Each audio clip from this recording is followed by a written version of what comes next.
name's James St. George. I'm originally from Westminster, Maryland. I moved down here to go to school, obviously, because Full Sail's awesome. DJ name is Synthwolf. The reason why I picked Synthwolf is because I'm an animal activist and I love synthesizers, so I was like, what animal is my favorite? Wolf. Okay, Synthwolf, there we go, that was easy. And it kind of stuck. It wasn't until 15 that I went to my first, like, I guess, dance, rave kind of thing, but it was at a convention, so it was, it wasn't a rave, it was a dance party. And the music, it was really loud, and the louder it is, the better it sounds, but there was something about the bass at that show that really just drove me crazy. And when I came out of that show, it was definitely a life-changing experience for me to like hear music that I loved, that was just so pure, and like the bass was so warm and rich. And I'd say around 15 was when I like really started to get into it. I've never DJ'd anywhere in Orlando before. I've DJ'd in Tampa at like an outdoor party, but this is my first time in a club, and I'm excited because I love trance. Trance is really where I came from, and so I'm pretty excited to be able to just drop some hot tracks tonight. Oh, and I'm also excited to drop one of my own productions tonight too, so I want to see how the crowd reacts to that. I got into it. It wasn't really a scene to me. I was around 13 or 14, and my main inspiration at the time was definitely video game music. The music was catchy, it was energetic, and I really like that in the kind of music that I listen to. I first started to produce music, I was 15, and I picked up a program called Fruity Loops, and I'm sure most of the producers these days would look down on Fruity Loops because it's the noob tool, but Fruity Loops is a really great program, and I tried to produce trance music, but I had no sort of structure to the way I would produce, and it wasn't until I was around 17 or 18 that I would pick up that structure. But I would make like trance music and like just techno, and I would hear melodies in my head, and I needed some way to get them out, some way to like be like, I heard this and I can't just hum it to you, I need to produce what I'm hearing in my head.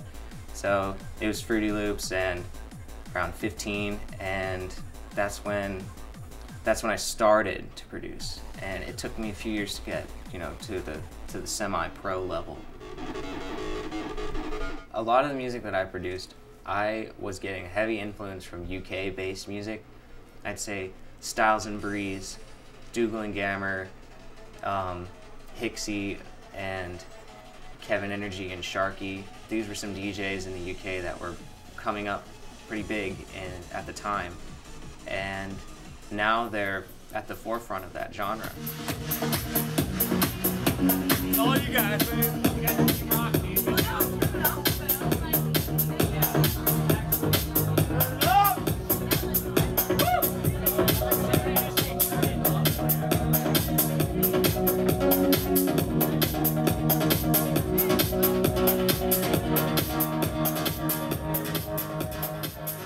There's a negative stereotype that goes with candy ravers, and people think that these mean I do drugs, which is not true at all.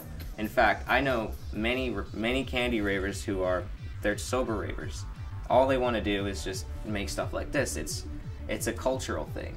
And what Candy Kids will do, it comes from the word PLUR, which means it's an acronym for peace, love, unity, respect. And it actually evolved from the acronym PLE, which was peace, love, and ecstasy, which was a term in the early 80s in Europe for the rave scene. And the ecstasy wasn't the drug reference, it was the feeling because of the music.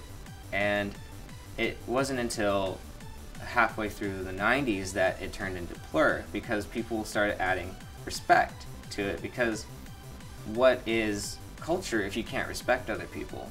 And so these bracelets are not only a symbol of friendship and companionship, they're also a symbol of we are ravers, we are family, we're united as one. My brother from another mother. Can I ask you guys a question? Can I ask you guys a question? Do you really Do you want some more? Yes! Do you want some more? Yes! it! To anyone who says that hardcore techno is all about drugs, you're wrong. You're completely wrong, because you're looking at the wrong side of the scene. You're looking at all the people who come to the scene just to get messed up, just to do the drugs. But there's people out there who live for this music, and there is a whole movement out there called Hardcore Till I Die.